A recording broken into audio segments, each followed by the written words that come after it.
lahir di Montpellier, Prancis pada 19 Januari 1798. Comte sadar bahwa akal budi manusia terbatas. Maka dari itu, ia mencoba membangun ilmu pengetahuan yang berdasar persepsi dan penyelidikan ilmiah.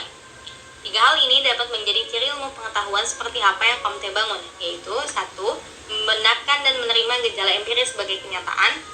2. Mengumpulkan dan mengklasifikasikan gejala itu menurut hukum.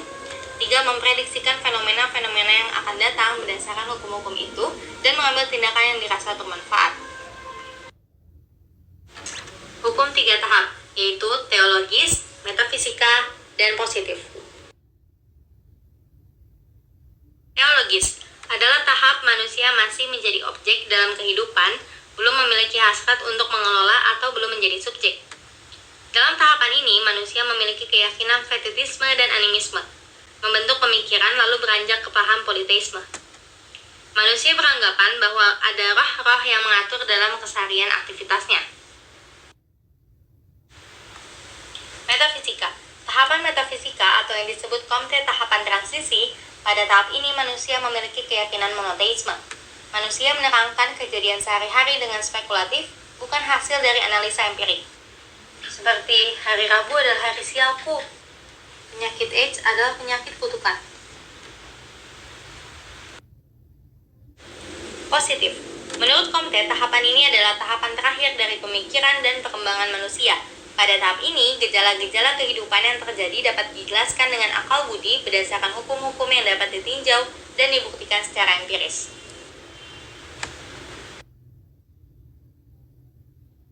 Positif. Menurut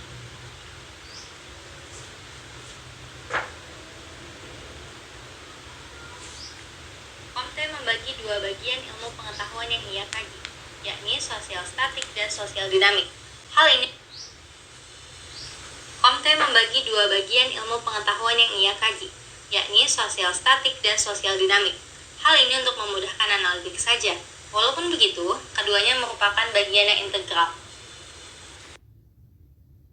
Sosial statik menerangkan perihal nilai-nilai yang melandasi masyarakat dalam perubahannya, selalu membutuhkan social order, karenanya dibutuhkan nilai yang disepakati bersama dan atas keinginan bersama atau yang disebut hukum.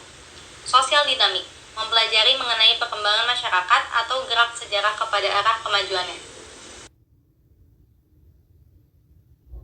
Pluralitas ekstrim. Pada saat tertentu, Comte ulas balik kembali untuk mencari sumbangan sosial para intelektual sebelum Comte, dan terdapati oleh Comte tentang konsensus intelektual. Konsensus intelektual selalu menjadi dasar bagi tumbuhnya solidaritas dalam masyarakat. Comte melihat agama memiliki ikatan emosional yang tinggi berdasarkan sistem kepercayaan yang satu dan mendorong kebersamaan umat manusia menjalankan ritual keagamaan dengan penuh disiplin menuju hal yang bernuansa transendental dengan mengutamakan solidaritas sosial dan konsensus. Menurut Comte, keluarga merupakan satuan terkecil yang membantu terjadinya keteraturan sosial karena adanya proses internalisasi nilai. Dalam diri manusia terdapat 2 kecenderungan, egois dan altruisme. Kecenderungan pertama terus melemah secara bertahap, sedang yang kedua bertambah kuat, sehingga manusia memiliki sosialitas yang bertambah kuat. Søren Abe Kierkegaard. Kierkegaard lahir di Copenhagen, Denmark, tahun 1813 dan wafat tahun 1855. Kierkegaard mulai belajar teologi di Universitas Copenhagen. Kierkegaard menentang keras pemikiran George Wilhelm Friedrich Hegel yang kala itu mendominasi di univ tersebut. Setelah belajar di univ Copenhagen, Kierkegaard apatis terhadap agama dan ingin hidup bebas dari lingkungan aturan agama. Kierkegaard kembali menekuni ilmu pengetahuan dan menjadi pastor Lutheran setelah mengalami masa kritis religius. Kierkegaard mempublikasikan buku pertamanya pada tahun 1841, yaitu Om Begrebet Ironi atau The Concept of Irony, yang sangat orisinal dan memperlihatkan kecemerlangan pemikirannya. Kierkegaard mengecam keras asumsi-asumsi pemikiran Hegel yang bersifat umum. Karya-karya Kierkegaard. Tahun 1846, Afslutende Uvidenskabelik Efterskrift atau Concluding Unscientific Postscript mengungkapkan ajaran yang bermuara pada kebenaran subjek. Pada tahun 1843, Anton Eller, Philosophicus Muller, yang bernada Kristiani. Pada tahun 1847, Der Liebesgärtner atau Work of Love. Pada tahun 1948, Christliche Thaler, Christian Discourses, dan Sigdomen till Death, The Sickness into Death.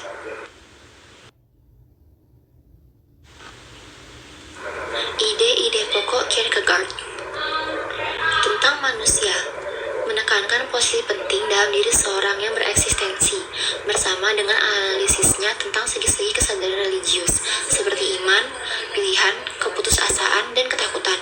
Alur pemikiran Kierkegaard mengajukan persoalan pokok dalam hidup, dengan tidak memperlihatkan wujud secara umum. Ia memperhatikan ekstensi orang sebagai pribadi. Kierkegaard berpendapat bahwa musuh agama Kristiani ada dua. Yang pertama, pemikiran abstrak.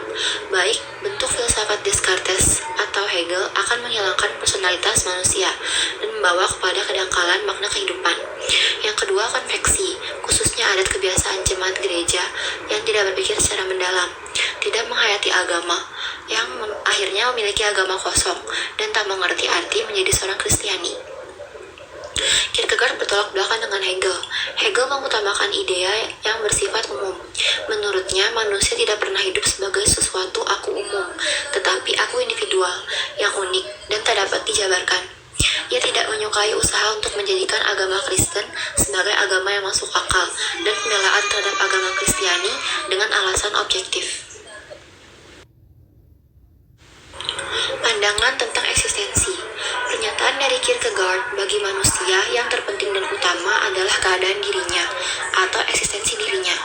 Eksistensi manusia bukanlah statis, tetapi senantiasa menjadi. Manusia selalu bergerak dari kemungkinan kenyataan. Manusia memiliki kebebasan. Maka gerak perkembangan ini semuanya berdasarkan pada manusia itu sendiri. Eksistensi manusia justru terjadi dalam kebebasannya. Bagi Kierkegaard, bereksistensi berarti berani mengambil keputusan yang menentukan hidupnya. Konsekuensinya, jika tidak berani ambil keputusan dan berani berbuat, maka kita tidak bereksistensi dalam arti sebenarnya. Kierkegaard membagi bentuk eksistensi menjadi tiga, yaitu estetis, etis, dan religius. Bentuk eksistensi menurut Kierkegaard. Yang pertama, eksistensi estetis atau kesenian dan keindahan. Eksistensi ini hanya bergelut terhadap hal-hal yang dapat mendatangkan kenikmatan, pengalaman emosi, dan nafsu. Tidak mengenal ukuran norma, tidak ada keyakinan akan iman yang menentukan. Yang kedua, eksistensi etis. Untuk keseimbangan hidup, manusia tidak hanya condong pada hal-hal yang konkret, tapi harus memperhatikan situasi batinnya sesuai dengan norma-norma umum. Contohnya, untuk menyalurkan dorongan seksual atau estetis, dilakukan melalui jalur perkawinan atau etis. Eksistensi religius. Bentuk ini tidak lagi membicarakan hal-hal konkret, tetapi menembus inti yang paling dalam dari manusia. Ia bergerak kepada yang absolut, yaitu Tuhan. Semua yang menyangkut Tuhan tidak masuk akal manusia. Perpindahan pemikiran logis manusia ke bentuk religius hanya dapat dijembatani lewat iman religius. Jean-Paul Sartre lahir di Paris 21 Juni 1905. Ia diasuh oleh ibunya dan dibesarkan oleh kakeknya karena ayahnya meninggal saat dia masih kecil. Oleh kakeknya ini, Sartre dididik secara mendalam untuk menekuni dunia pendidikan dan bakat-bakatnya dikembangkan secara maksimal. Dari pengalaman masa kecilnya, ia mendapat banyak inspirasi, diantaranya dari buku Les Mots atau kata-kata. Sartre tidak pernah menikah secara resmi, namun ia hidup bersama Simone de Beauvoir. Mereka menolak menikah karena bagi mereka pernikahan itu dianggap suatu lembaga bourgeois saja. Dalam perkembangan pemikirannya, ia berhaluan ke kiri. Sasaran kritikannya adalah untuk kaum kapitalis, idealisme, dan para pemikir yang memuja idealisme. Pada tahun 1931, Sartre mengajar sebagai guru filsafat di Lyon dan Paris. Di periode inilah ia bertemu dengan Husserl, dan semenjak pertemuannya ini, ia mendalami fenomenologi dalam mengungkapkan filsafat eksistensialismenya, hingga ia menjadi dikenal melalui karya-karya novel dan tulisan dramanya. Dan buku yang berjudul Being and Nothingness adalah karyanya yang paling terkenal dalam bidang filsafat. Jean-Paul Sartre termasuk tokoh yang membela kebebasan manusia. Ia dengan lantang mengatakan bahwa manusia tidak mempunyai sandaran keagamaan atau tidak dapat mengandalkan pada kekuatan yang ada di luar dirinya, melainkan manusia harus mengandalkan kekuatan yang ada dalam dirinya. Karya-karya dari Jean-Paul Sartre yang lainnya adalah Naza, No Exit, The Files, dan The Wall.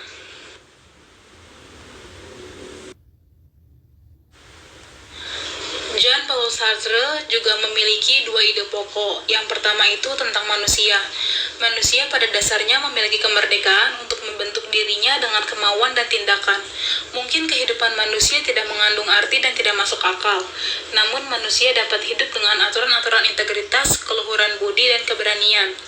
Dalam novel semi-autobiografi La Nuée 1938 dan esai L'existentialisme en humanisme 1946, Sartre menyatakan keprihatinan terhadap eksistensi manusiawi dan kebebasan kehendak, karena menurutnya manusia tidak memiliki apapun sejak lahir dan sepertinya dari takdirnya manusia bebas dalam pilihan-pilihan atas tindakannya. Sama seperti Nietzsche, Sartre juga mengingkari adanya Tuhan dan mengambil kesimpulan, yaitu memandang manusia sebagai kurang memiliki watak yang semestinya. Oleh karena itu, dia harus membentuk pribadinya dan memilih kondisi yang sesuai dengan kehidupannya. Sartre mengingkari adanya bantuan dari luar diri manusia dan harus bersandar pada sumber-sumbernya sendiri. Karena itu, bagi Sartre, pandangan eksistensialis adalah suatu doktrin yang memungkinkan kehidupan manusia. Eksistensialisme mengajarkan bahwa setiap kebenaran dan tindakan mengandung keterlibatan lingkungan dan subjektivitas manusia. Ide pokok yang kedua itu kebebasan. Sartre mendefinisikan manusia sebagai kebebasan, dan ia memberikan suatu perumusan menjadi inti dari aliran eksistensialismenya, yaitu bahwa pada manusia itu eksistensi mendahului esensi, yang maksudnya adalah setelah manusia mati baru dapat diuraikan ciri-cirinya. Menurutnya, kebebasan merupakan suatu kemampuan manusia dan merupakan sifat kehendak. Kebebasan akan memberikan rasa hormat dan menyelamatkan diri seseorang dari sekedar menjadi objek. Bagi seorang Jean-Paul Sartre, Marx adalah seorang pemikir yang berhasil meletakkan makna yang sebenarnya tentang kehidupan dan sejarah. Namun Sartre tidak menganggap jika pemikiran Marx adalah akhir suatu pandangan filsafat. Karena setelah cita-cita masyarakat tanpa kelas versi Marx terbentuk, permasalahan filsafat bukan lagi soal kebutuhan manusia akan makan dan pakaian. Permasalahan filsafat baru yang mungkin akan muncul adalah soal kualitas hidup manusia masa depan. Secara keseluruhan, pemikiran Marx ini relevan untuk masa kini. René Descartes. René dengan paham rasionalismenya. Rasionalisme adalah paham filsafat yang mengatakan bahwa akal adalah alat terpenting untuk memperoleh pengetahuan, bahwa kebenaran tertinggi berada pada akal atau rasio manusia. Descartes, seorang filsuf yang tak pernah puas dengan pemikiran atau filsafat skolastik yang pandangannya saling bertentangan dan tidak ada kepastian. Maka ia mengemukakan metode baru, yaitu metode keraguan-raguan. Jika seseorang ragu-ragu akan sesuatu, maka sangat jelas ia sedang berpikir. Pikiran-pikiran penting René. Ada dua bentuk realitas yang berbeda. Pertama, gagasan res cogitan atau pikiran, dan yang kedua adalah perluasan res extensa. Pikiran adalah kesadaran dan tidak mengambil tempat dalam ruang. Materi adalah perluasan, mengambil tempat dalam ruang dan tidak mempunyai kesadaran. Kedua substansi tersebut tidak mempunyai hubungan satu sama lain. Pikiran sama sekali tidak bergantung pada materi. Sebaliknya, proses materi juga tidak tergantung pada pikiran. Friedrich Nietzsche lahir di Ruhr 15 Oktober 1844, merupakan seorang mahasiswa dari Fakultas Teologi yang pada akhirnya keluar karena lebih tertarik dengan filsafat. Nietzsche memulainya dengan membaca filsafat Schopenhauer. Beberapa tahun kemudian, Nietzsche meluncurkan buku pertamanya, yaitu The Birth of Tragedy, yang berisi tentang tragedi Yunani. Buku-buku yang telah ditulis oleh Friedrich Nietzsche diantaranya yaitu The Birth of Tragedy, Human All Too Human, The Wanderer and His Shadow, The Gay Science, The Spoke Zarathustra, dan The Good and Evil. Filsafatnya Nietzsche dipengaruhi oleh unsur filologis yang berisi tentang Yunani. Dalam filsafat Nietzsche dijelaskan bahwa hidup adalah penderitaan dan untuk menghadapinya kita memerlukan seni. Sama seperti Jean-Paul Sartre, Friedrich Nietzsche juga memiliki beberapa pemikiran dan konsep. Di antaranya yaitu hidup adalah sebuah penderitaan, moralitas, prinsip dalam kehidupan, manusia memiliki keinginan untuk berkuasa, dan si manusia super. Inti pemikiran yang pertama yaitu hidup adalah sebuah penderitaan. Dalam pemikirannya ini, Friedrich Nietzsche menjelaskan bahwa menghadapi penderitaan dalam hidup ini, kita harus menggunakan seni. Yang kedua itu moralitas. Ia mengatakan bahwa menjadi bermoral adalah menghormati adat istiadat komunitas. Kristianitas di sisi lain tidak bermoral karena tujuannya adalah membebaskan individu dari beban tradisi Yahudi. Kebenciannya terhadap Taurat dan ketidakmampuannya menghormati hukum yang menyebabkan Saulus menjadi Paulus dan menemukan penebusan agung dari dosa asal dengan mengeksploitasi wafat Yesus. Oleh karena itu, moral Kristianitas digantikan oleh moral yang berdasar pada kebaikan ibu.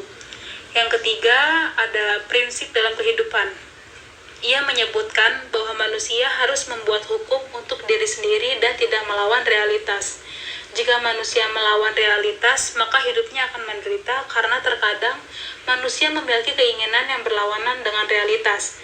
Selain itu, tujuan dari manusia harus membuat hukum untuk dirinya adalah agar manusia dapat menjadi majikan atas dirinya sendiri dan dapat mengendalikan dirinya dalam menghadapi kehidupan.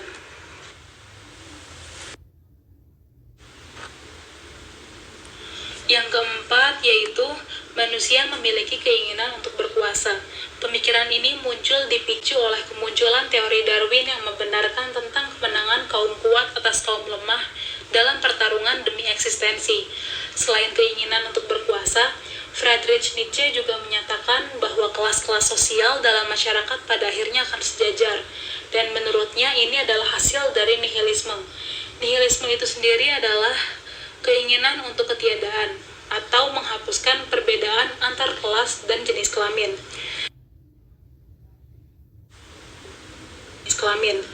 Yang terakhir itu ada si manusia super. Pemikiran ini lebih tepatnya tentang si manusia super, kekuatan dan pengulangan abadi. Menurut Friedrich Nietzsche, si manusia super adalah tingkat tertinggi dari kemanusiaan. Tapi, tingkat ini hanya bisa dicapai ketika massa dikorbankan kepada kaum elit. Kekuatan menurut Nietzsche adalah hukum dari suatu masyarakat yang sehat. Masyarakat dianggap sakit bila ia menyerah pada paham martabat manusia dan martabat kerja.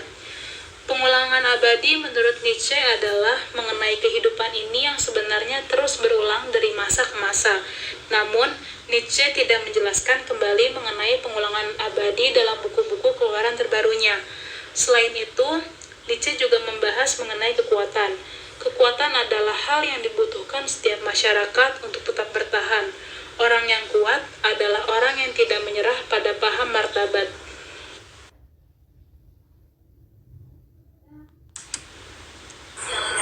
Edmund Gustav Iber Husserl. Husserl adalah seorang ahli ilmu pasti dan profesor filsafat dari Universitas Freiburg, Breisgau, Jerman Selatan. Husserl lahir di Prestejov, dulu Prosnitz, Cekoslovakia pada 8 April 1859 dari keluarga Yahudi. Di universitas, Husserl belajar ilmu alam, ilmu falak, matematika, dan filsafat. Mula-mula di Leipzig, kemudian di Berlin juga Wina.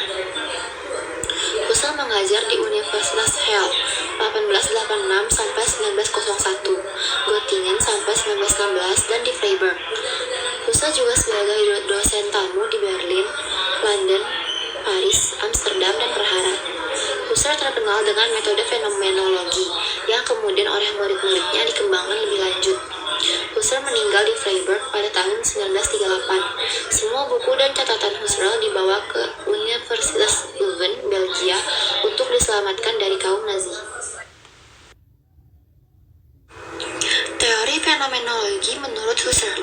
Istilah Istilah fenomenologi pertama kali digunakan oleh Johann Heinrich Lambert 1728-1777. Kemudian digunakan juga oleh Immanuel Kant, Hegel, serta sejumlah filosof lain. Namun semuanya mengartikan istilah fenomenologi secara berbeda.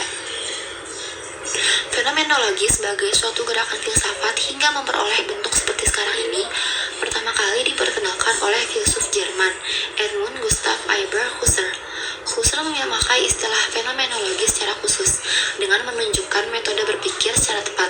Contohnya, pemaknaan Hegel terhadap teori fenomena dalam karyanya yang berjudul Phenomenology of Spirit berbeda dengan fenomena menurut Husserl.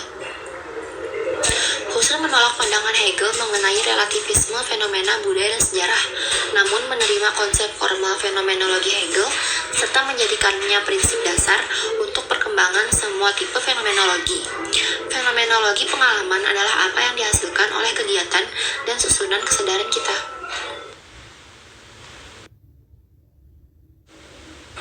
Tulisan-tulisan penting Husserl. Yang pertama, tahun 1900 sampai 1901. Logische Untersuchungen 1 dan 2 atau penyelidikan logis bertujuan agar dapat mempelajari struktur kesadaran. Karena itu harus dibedakan antara tindakan dari kesadaran dan fenomena, di mana diarahkan objek memakai diri sendiri. Husserl menganalisa struktur intensi dari tindakan-tindakan mental dan bagaimana struktur ini terarah pada objek yang real dan ideal. Yang kedua, tahun 1913, Ideen zu einer reinen Phänomenologie und Phänomenologischen Philosophie atau gagasan-gagasan untuk suatu fenomenologi murni dan suatu filsafat fenomenologis. Seorang fenomenolog harus secara sangat cermat menempatkan di antara tanda kurung, artinya kenyataan di antara dunia luar. Usaha untuk melakukan pendekatan terhadap dunia luar ini memerlukan metode yang khas, karena keincapan serta-merta mengenai dunia luar ini masuk di mana-mana dan menyebabkan analisa yang keliru. Yang ketiga, tahun 1931, Meditations Cartesians, renungan-renungan Kartesian. Dalam buku ini dibahas beberapa permenungan Kartesian, di mana semakin lama semakin penting.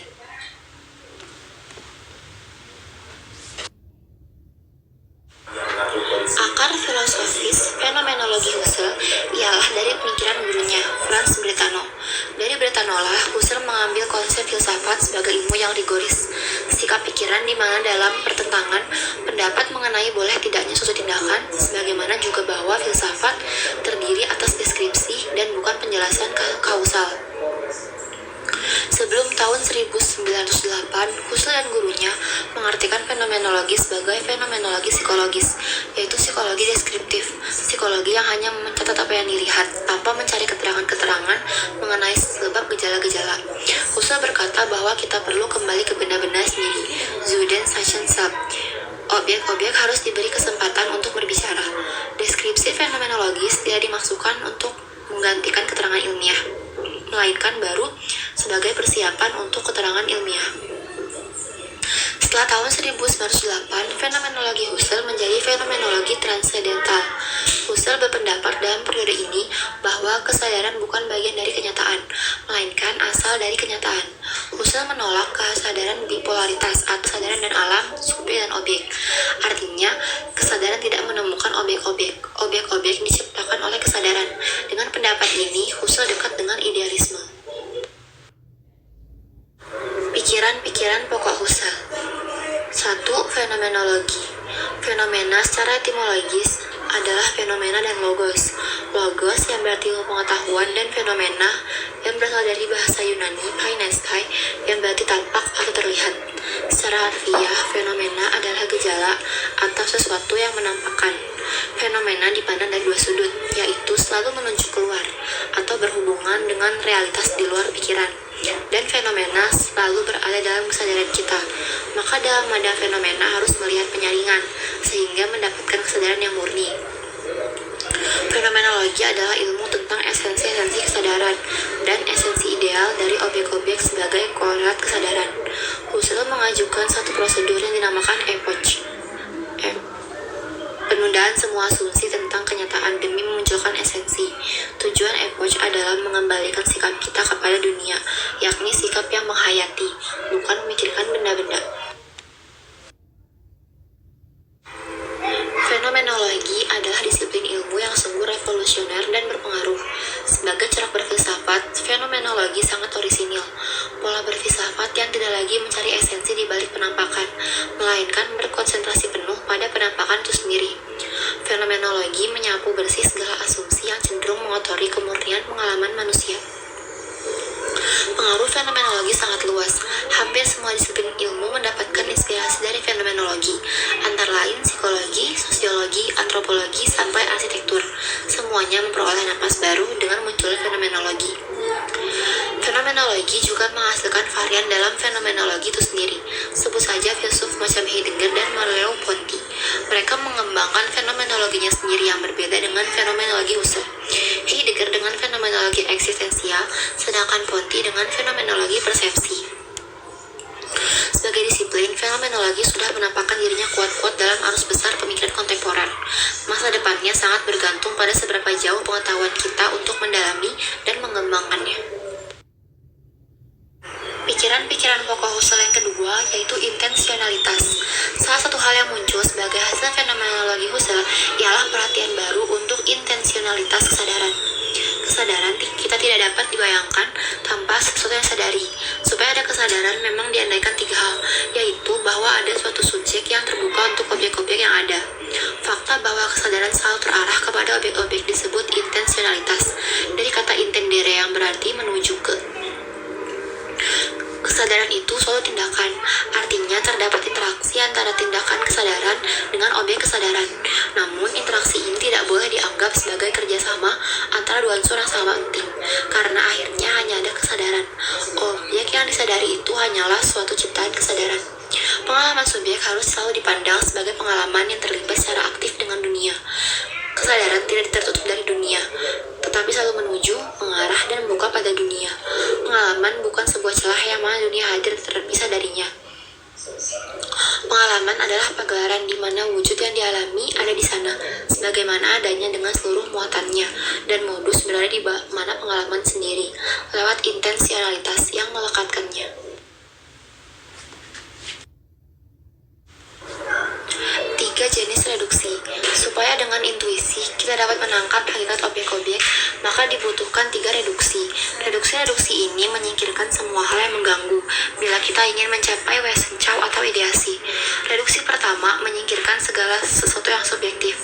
Sikap kita harus objektif, terbuka untuk gejala-gejala yang harus diajak bicara. Reduksi kedua menyingkirkan seluruh pengetahuan tentang objek yang diselidiki dan diperoleh dari sumber lain. Reduksi ketiga menyingkirkan seluruh reduksi pengetahuan. Segala sesuatu yang sudah dikatakan oleh orang lain untuk sementara harus dilupakan. Kalau reduksi-reduksi ini berhasil, gejala sendiri dapat memperlihatkan diri atau menjadi fenomen.